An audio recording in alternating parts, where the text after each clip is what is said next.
Ever feel like the resources and advice out there for women are missing something essential? I thought so too, which is why more than 6 years ago, I created She Said, She Said.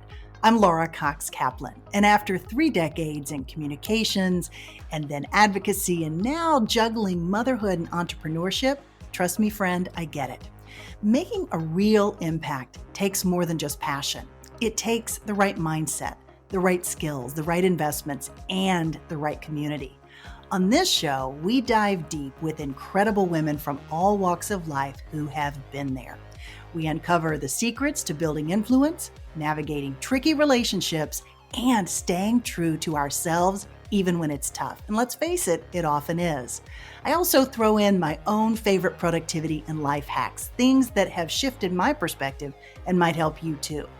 Wherever you are in your journey, my goal here is to leave you inspired to define success your way and to help you build the confidence you need to tackle your biggest goals. Subscribe today and let's unlock your full potential, your confidence, and your greatest influence.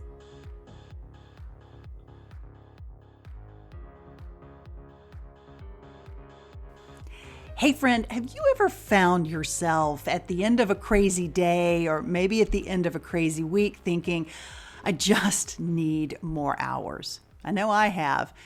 But what if that feeling, that constant time crunch feeling, is less about time management and instead relates to something else entirely? I'm Laura Cox Kaplan, and this is She Said, She Said podcast episode 322. I am really excited to introduce you to Shunta Grant this week.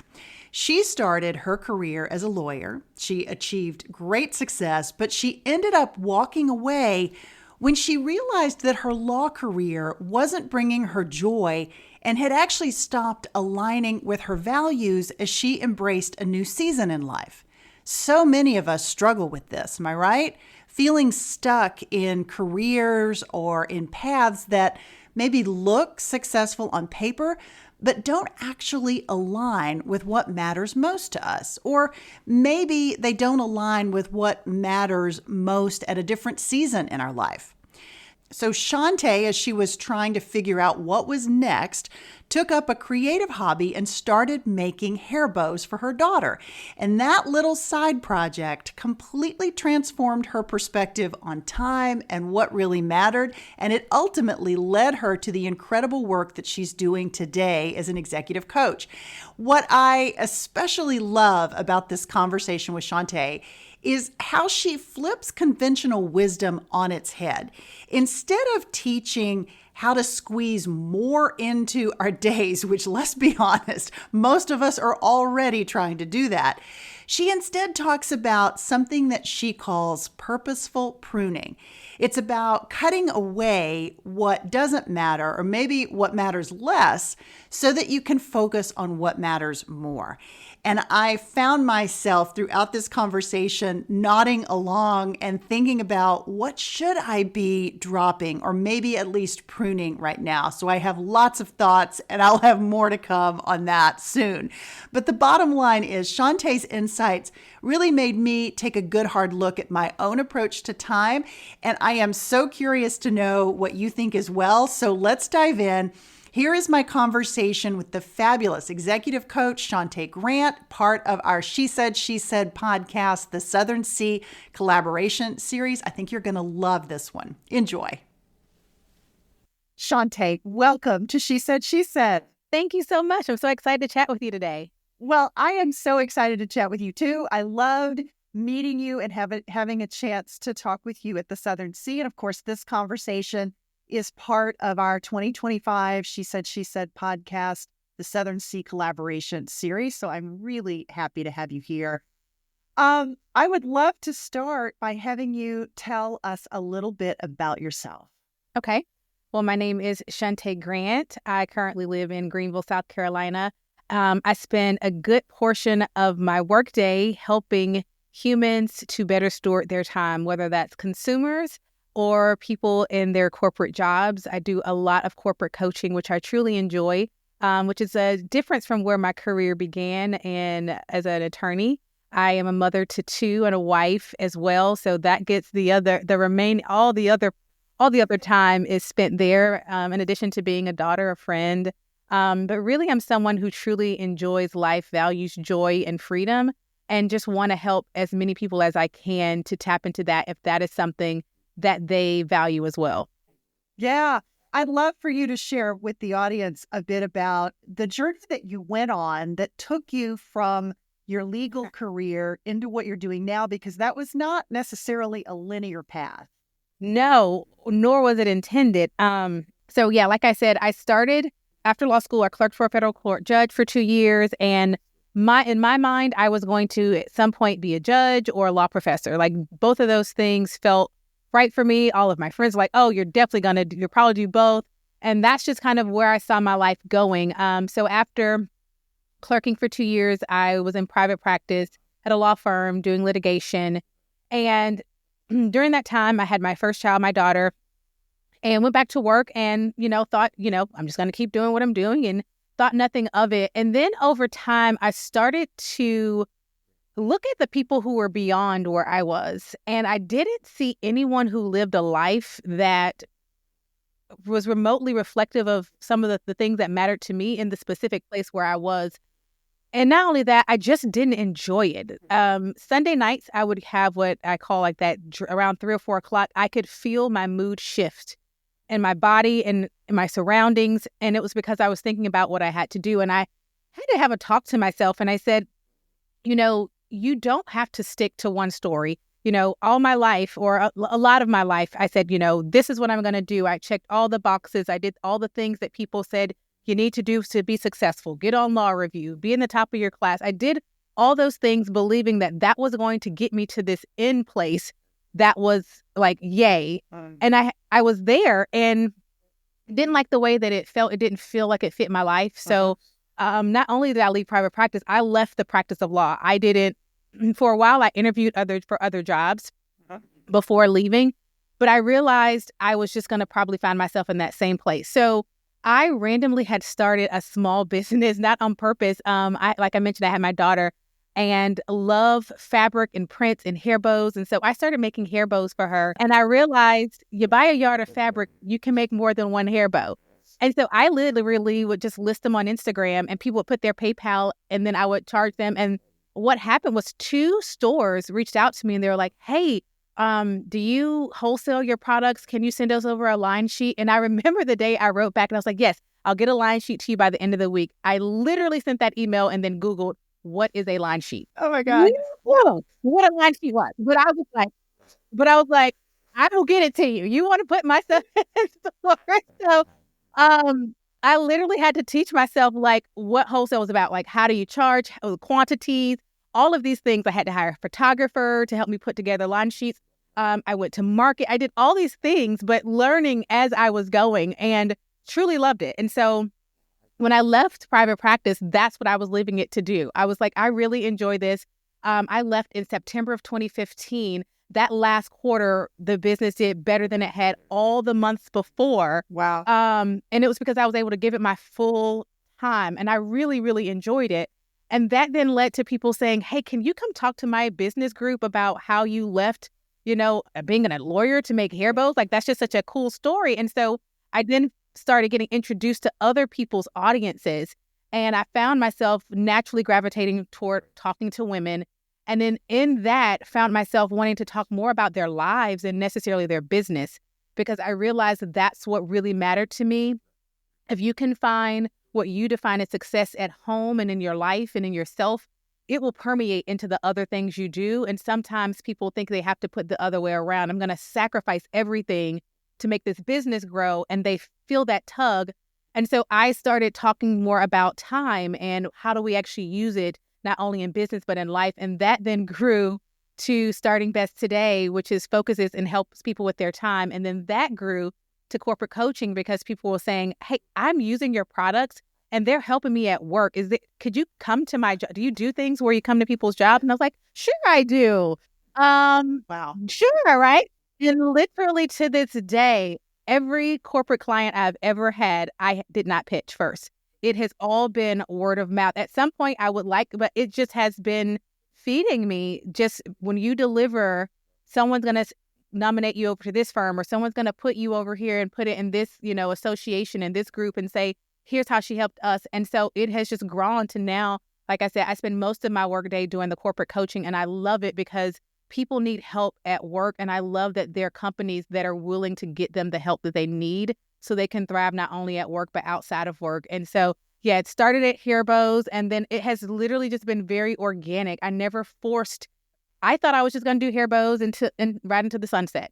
And here we are. Okay, that is absolutely an amazing story. And I will say, Shunta spoke at the Southern Sea at our 2025 summit this year. She was a huge hit, but there's a lot of dimensions of her story that we're going to dig into today, including what you just talked about, which I think you didn't really talk about on stage. And so I want to backtrack, though, because obviously we're seeing you on the other side, but the decision-making process that a person goes through when they're thinking about leaving a professional career that you've trained for, that you clerked for, you did all the things, right? And oftentimes, I don't know if this is true in your case, but for a lot of people, your family and friends have been part of that journey with you, along with you on the ride. I would say particularly parents oftentimes. And there can be so much pressure associated with, wait a minute, you're going to do what? You're going to leave this career that you've worked so hard for to make hair bows or to try coaching or to do just anything else, right? Talk us through what was happening in your community or with your family, the people around you, and kind of how you navigated that. Yeah, and you hit all the people. So my husband, my closest friends, and my mom, I would say were the people I talked to about this, and all of their perspectives were really interesting. My mom, when I told her, her first response was, "What now?" I'm sorry, what? Maybe just like take a vacation. And it was funny because she has seen, and actually my mom is the one who told me when I was younger, because I thought I was going to be a doctor. I applied to college. I had an assistantship and a scholarship in biology. And it was the summer before college. And I realized I don't like science classes. And I cry when other people cry. And I don't like the sight of blood. Maybe I won't be a doctor, because for a lot of my life, I thought you just pick a profession. I never thought you pick the things you're already naturally good at. I chose my college because of their mock trial team. Mock trial was what I did all in high school.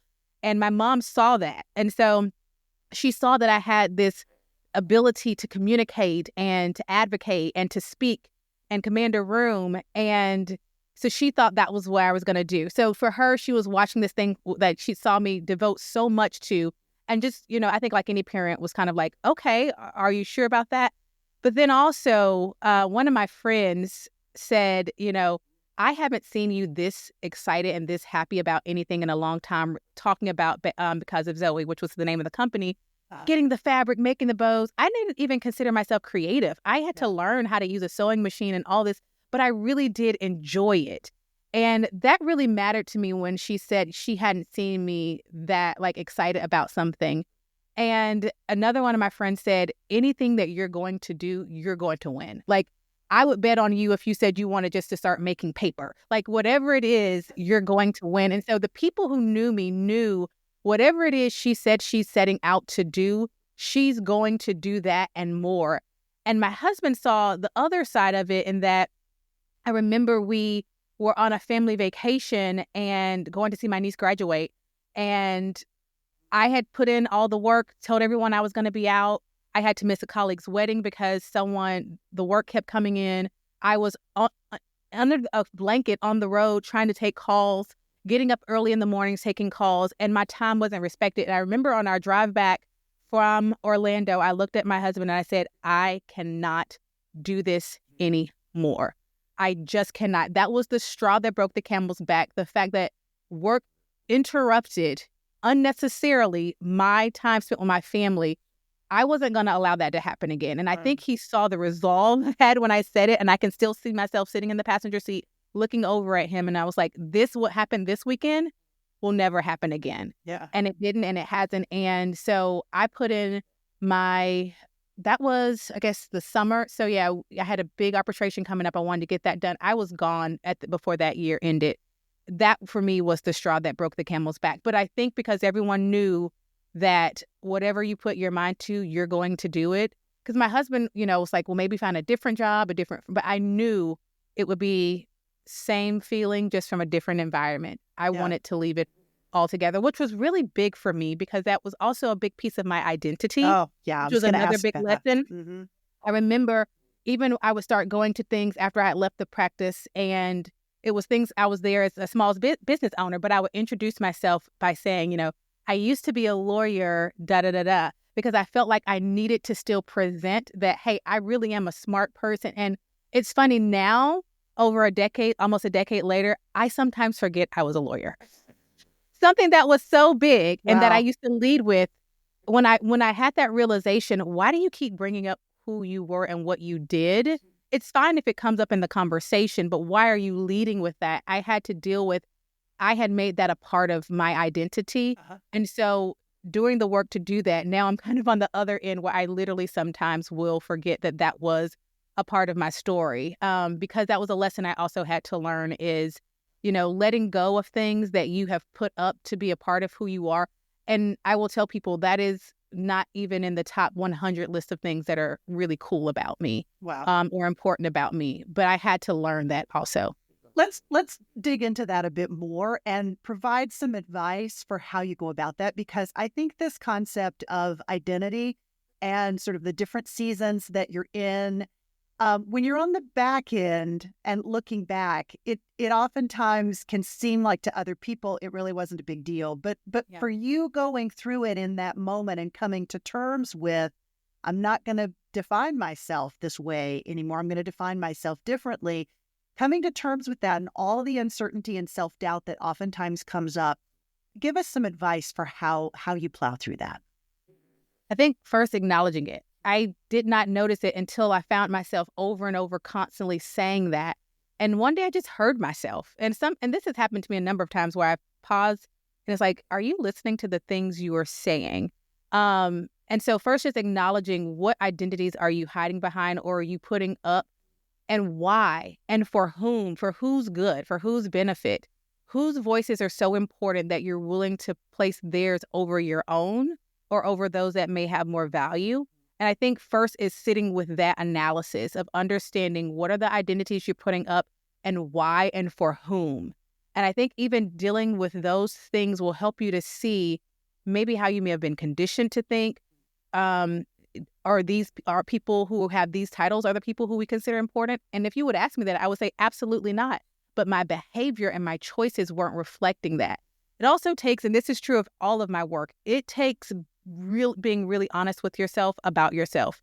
If you're not willing to be honest about yourself, you're probably going to reject most of the things that I teach, because I'm really trying to help us get to uncover things so we can understand why we do the things that we do. So I think sitting with that is important, and then really asking yourself, who am I? What is the identity that actually matters? Because all of us are valuable and worthy the second you are here. And it's not these other things that add value. It's just a story we start to tell ourselves. And I think that was something that I knew, but I had to learn beyond information and knowledge and make it real for my life. And I think that's the same process that anyone would have to go through, but it's going to take being honest and then being willing to unlearn things and see things in a different perspective. Wow. Okay. So much to unpack with all of that. I mean, it's really very powerful to think about it like that. I know that pruning is a metaphor that you use, which I love. I often talk about editing our stories, which is kind of the same concept. But I love the metaphor of pruning, eliminating those things from your life that are not serving you well. And you talk about this especially in the context of managing your time and giving clients more time. So maybe talk a little bit about this metaphor of pruning and the concept of time. I know because you come out of a legal career and billable hours that the idea of time probably was really front and center for you. But maybe walk us through how you think about time and pruning and setting priorities. Yeah, I think pruning is necessary for if you want growth in any form or fashion in your life. And I share this story often about my friend Laura, who is a gardener, of which I am not, but we learn a lot of lessons from the garden. So I've learned so much from her, even in sharing her experience in the garden. And I think back to how she wanted to grow a pumpkin, and she had been unsuccessful for all these years. And so one year she finally took the vine and she clipped all the other little ones off and left just one. And that year, that pumpkin, what did we name the pumpkin? I can't remember what we named it, but it was a huge pumpkin, bigger than like a tire. And the reason why that was able to grow is because all of the energy, all of the nutrients flow to that one little seedling that allowed it to grow. And I think about that with our own lives. No matter who I'm talking to, chances are you have things you need to shed off in this season of your life in order to grow what is most important. And I always say, think of it as, you can pour a lot into a lot of little cups, but then everyone who comes to drink is going to be thirsty because all you were able to do was to spread what you had into all these little cups. Whereas if you had 1, 2 cups and you poured into that, not only is everyone going to be full, there's going to be overflow to give to other people. And it's okay to say this, not now for this season, or not now this thing. And having to eliminate and choose what gets eliminated, because the thing that you prune could be something that actually is important. It's just not the most important. It could have been something that was the most important in another season. And that's why I always talk about seasons are so important, because if you don't recognize a shift in your season, you'll be fighting for something that was the most important in one season that's no longer the most important in this season. And that's where you feel a lot of the tug and the frustration. And that's when time gets, a bad rep as being the enemy. I don't have enough time. Time is flying. Time does its job every single day. Every 60 seconds turns out to be a minute, every 60 minutes an hour. Like, it's not time that needs the lassoing. It's us. And that's why I also talk about us being stewards of our time so that the accountability and the ownership is on the individual. And now I understand I have this amount of time. What do I have the capacity for to hold in that time? And of course, I want to give it to the things that are the most important. And the only way to do that is to prune out of a lot of the things that are distractions, that are a waste of my time, that are not helpful, that are not feeding and growing the main thing. Because once you figure out what the main thing is now everything that doesn't directly touch that needs to be pruned. Yeah. Oh, wow. Can you talk about the process that you go through with someone to help them get to that level of clarity to figure out, okay, this thing is important, but not important enough to keep? Right. It goes just that process of first understanding what's your season, what season of life are you in, or what season of business are you in? Because this is the same process one would take even with a business. I really do love how a lot of life lessons apply so equally to business. It's what is the season right now? Because seasons have capacities, right? If you are in a season, I'm in a season, I'm raising 2 young children. My capacity looks different than it did when it was just my husband and I. It looks different than it'll look 20 years from now. And so look at the things that are actually required of you.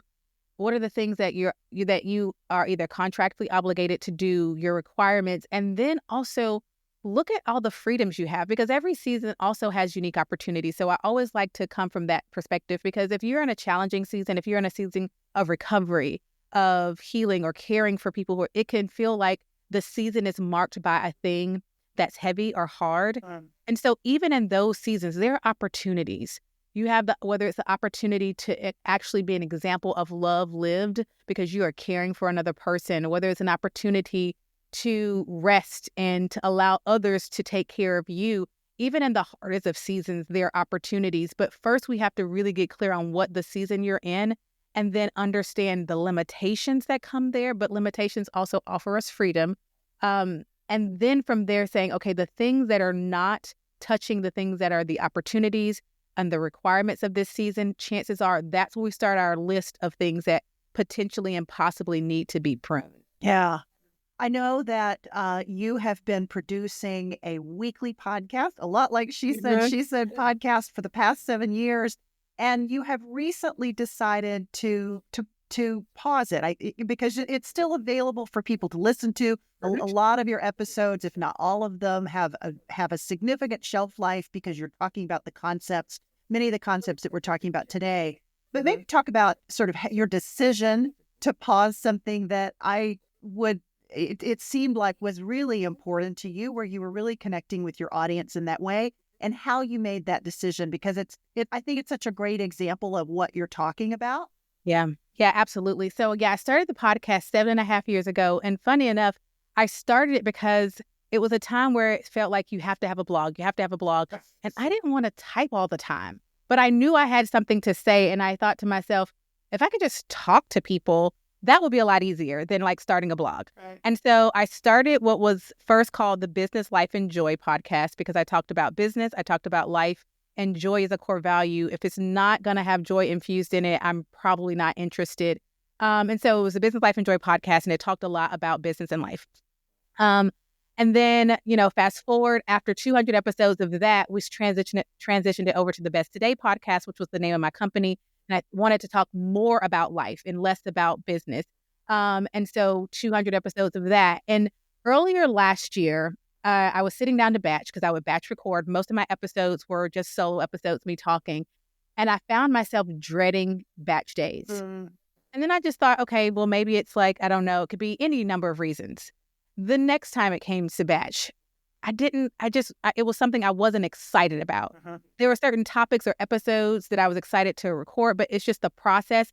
And I think for me, that was me listening and saying, okay, something here is no longer sitting where it's like delighting me. And I don't want to do things just because I've always done it. And so that was maybe first or second quarter. And I decided I'm going to end the podcast, not immediately, but it worked so beautifully. The last Monday of the year was the 200th episode, which was then actually the 400th episode. And so I was like, I'll end it there. That's a clean cut. I've said so much. There's no, and it's still there, like you said, and it will stay there. And my intent is for it to live on. But I knew that I had served the purpose that needed to serve, which was to talk about these topics that mattered mostly to my women consumer base is mainly women. It's so much that has been said.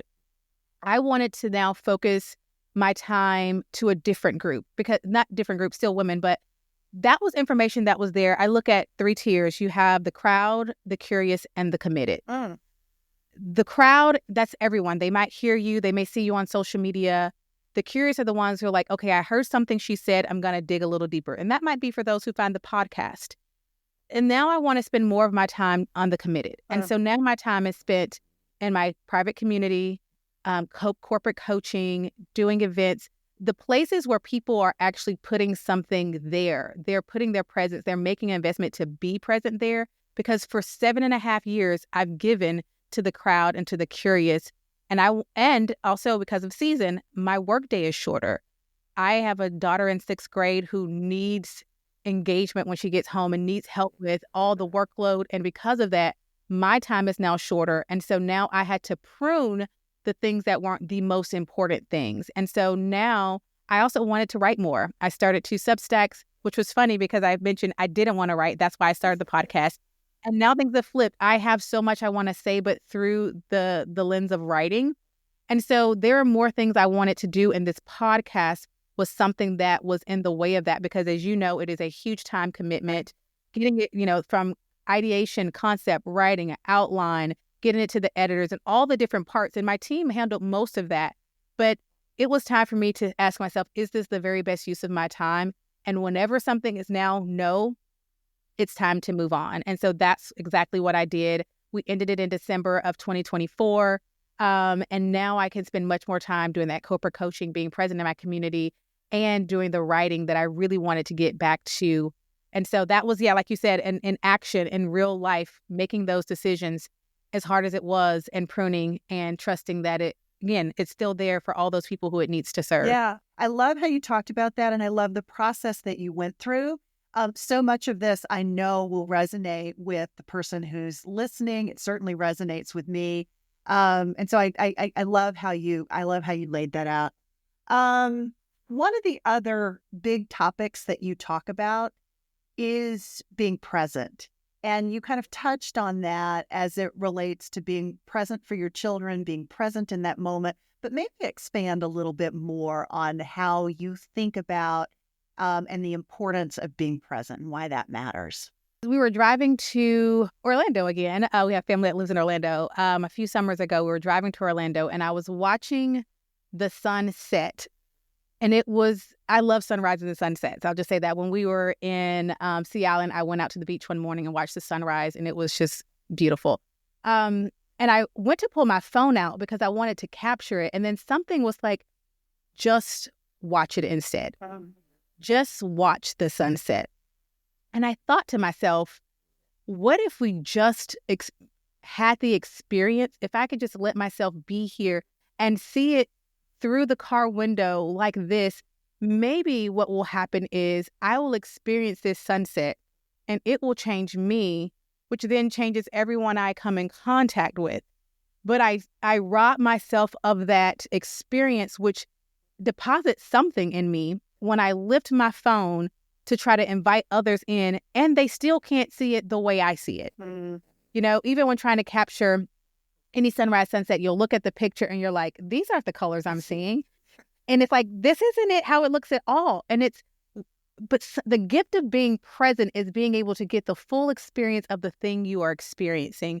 Whether that's, for me, my favorite things are just laying in bed and listening to my son read to me. Those are moments that every time we're in that moment, I'm like, there's nowhere else I would rather be than snuggled up right here and listening to my first grader read a book to me. And if I were doing that, but also thinking, because this takes away from presence too, thinking about what's for dinner tomorrow, thinking about these other things, picking up my phone, even trying to record him, which, you know, occasionally I might, it still robs us of getting really like the benefit of being present in those moments. And so I think if we allow ourselves to be present in the moments, what happens is those experiences deposit things in us that ultimately change us, transform us, tweak us. And then we take that transformed, tweaked, changed person into the places and spaces we go. And so I'm robbing not only myself of an experience when I'm not present, but also those who I wish to impact or influence or help or teach or lead, because I've robbed myself of an experience because I wasn't present. Because in my mind, I'm thinking about the next thing and I'm thinking about the thing that happened before. But the gift is if we can just be where we are, that's what I teach people even at work. If when you're at work, you can just be at work, it lets you, when you're home, just be at home and not thinking about the thing, because everywhere gets the best of you and the most of you. And that's how we're able to give our best, but also receive in any environment. Yeah.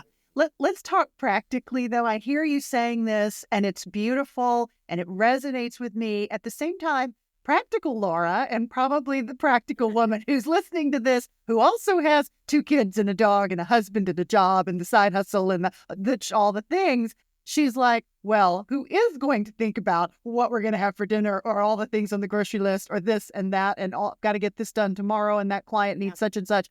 How do you get the balance right so that you are able to be present in those precious, precious moments, but that you also are getting all the things of life done at the same time? Yeah. Being proactive. The way I can sit here and talk to you and not think about the next thing is because I've already defined this time is for you and me, right? And I already know what the next segment of time is. And so every week I am sitting down, I'm previewing my week. I'm looking at what I call the o'clocks. Where are the meetings, the times, the things, places I have to be? What are the deadlines? What is important this week? And everything gets a place on the calendar. And so if everything has a place, kind of like physically, like an organizer will tell you, the best way to stay organized is everything has a place. The same with time. Everything has a place so that when I'm in this one, I'm not thinking about the other one. I know it's coming. I know it's going to exist. I knew I was going to work out this morning before I talked to you. I knew I was going to shower. I knew I was going to have breakfast. I knew I was going to get dressed. My clothes were already picked out, what I was going to wear.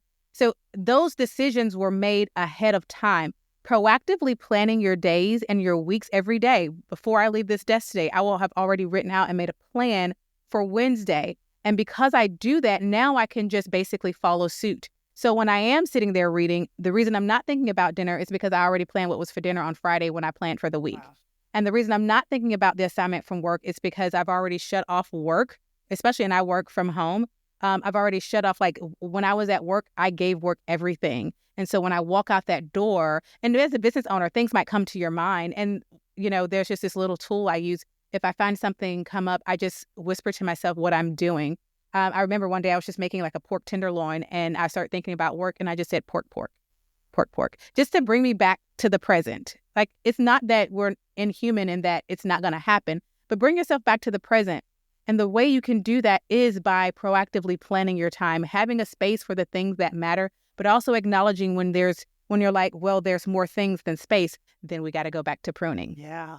Because at the end of the day, you only have capacity to do so much. If you are finding yourself constantly feeling like there's no time for the things that matter, you need to stop. You need to write out everything, and then you need to start ranking. And the things that don't make 1, 2, 3, it's hard, but they got to go. They have to be pruned. And sometimes what happens is you'll prune, and then you'll get down to the basics, and then you get that on a good routine, a good flow, and you say, okay, I can welcome one thing back in. Oh, I can bring this in. But first, sometimes you got to eliminate. It's just kind of like when the doctor's trying to figure out what you're allergic, let it all out. Yeah. And then slowly, once you get a good groove, maybe I can add this in. But if you're trying to make the most out of your time and be healthy emotionally, mentally, physically, and you're not willing to prune, I just don't see that formula working out. Yeah. So interesting. I mean, I've got so many thoughts because I am a recovering busy girl. I talk about this a lot. I'm one of those who tends to add a lot more on my plate, add. And I'm not so good at dialing it back, whether it's my closet, my time. I collect, but I don't discard very easily. And so it can be really difficult. I also think, too, because, the nature of the work that I do, for the most part, not 100%, but 80% of it is content driven. And so there's a lot of ideation and brainstorming and looking for creative inspiration and talking to people and getting ideas. And sometimes I find that those come when I'm doing something else, right? How do you balance the sort of keeping the portal open, right? So that you can have these ideas and capture them, but not be but still be present in that moment. Does that make sense? It does. I am a creative person as well. I am thinking about, like, I will have ideas, and my friends will tell you, I will learn a lesson just from I don't actually go any day without having some kind of like something happening in life being a lesson. Yeah. And so one of the just real practical things I do is so I have a work phone and a personal phone.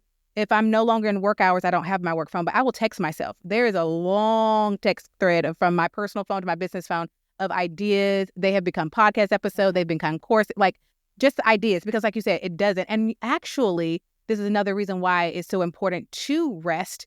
We tend to get the best ideas. Go on a hike, go for a long walk, take a weekend off. I'm going to tell you, that's what's going to happen. You're going to get so many ideas because you've given your brain a moment not to be actively going. And so you'll probably find that you do get a lot of ideas when you're not in the actual work. Just find a way to communicate that to yourself and plug it away and pick it up when you come back. And so I will literally pick up my work phone and I'll say, oh yeah, I did send myself this voice note. Oh, I did say that. And I write it all down, and then I'll think of what I'm going to do with it.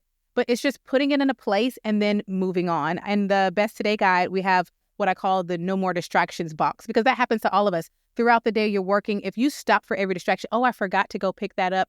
I need to go to the dry cleaners. Let me go in and call now and actually just write dry cleaners. Put it in the distraction box and you pick it back up when you get to the point in your day where you're planning the next day or you're taking a break. But if you stop for every little thing that comes up, we'll never finish one entire thing. And so finding what that looks like for you, where can I place those things and let it live there until it is time for me to revisit it? Because as a person, again, who has ideas, who thinks of things will come to me. Like I had a conversation with you. I'll probably think of something tonight in the shower, like, oh, I should have said this because this just came up, right? It is just what happens. Have a place to put it and then address it when it's back time for that thing. But that's why it's so important to have clear definitions on your time. This is the time for this. Everything else now becomes a distraction. So I write it down until it's time to revisit that thing again. I love that. That's a brilliant way of dealing with our busy brains, because there's something about being female that this just goes with the territory for the vast majority of us, right? It's just a thing. How can folks find you, Shunta, to work with you potentially? Oh, yes. Well, my website has everything, shuntagrant.com. From there, you can find out more about the coaching I do, speaking opportunities, Best Today, my company. I also create resources for professionals, spreadsheets for their time, all of that. The podcast is linked there, Substacks. So shuntagrant.com will house all the ways to find me. I love that. I've loved this conversation. There's so many topics, and I know the minute I hang up with you, I'm going to think of 15 more things. So I may call you this afternoon. Thank you so much for having me. Hey friend, my conversation with Shunta really left me thinking about all those tasks and items on my calendar that might be keeping me from delivering my highest and best value. I'm going to definitely be thinking about and reflecting on this conversation over the days ahead. But I'm curious, what about you? What parts of this really resonated or got your attention? I would love to hear. Shunta's insights on pruning and on understanding our different seasons in life and just her practical advice is why I love doing this podcast. It's why I feel like I learn every single week, and I love sharing this insight with you and bringing it to our She Said podcast community. This episode is part of our special 2025 She Said podcast, the Southern Sea collaboration series, where we are featuring remarkable women like Shunta who are challenging conventional wisdom and are reshaping how we approach both life and business. If you haven't already caught the earlier conversations, I encourage you to check them out. The series actually begins with episode 318, and each conversation offers unique perspective on leadership and influence and personal development and intention. And speaking of intention and intentional growth, I am excited to share that I have launched a new newsletter. It's called Intentional Iteration, and it's housed on LinkedIn. And each week or thereabout, I am exploring elements of change and growth and iteration, and how those things help us create our most impactful and enriched lives across all the different seasons. So you'll find a link where you can subscribe to the newsletter in the show notes, and I would love it if you would check it out and give me some feedback. Let me know what you think. As Shunta reminded us today, time isn't necessarily something that we need more of. It's something that we have to steward more wisely and more consciously and with intention. So, friend, I'm curious, what is one area of your life that you feel would benefit from some pruning this week? I'd love to hear your thoughts. You can connect with me on social media, or you can drop me a note via our website at shesaidpodcast.com.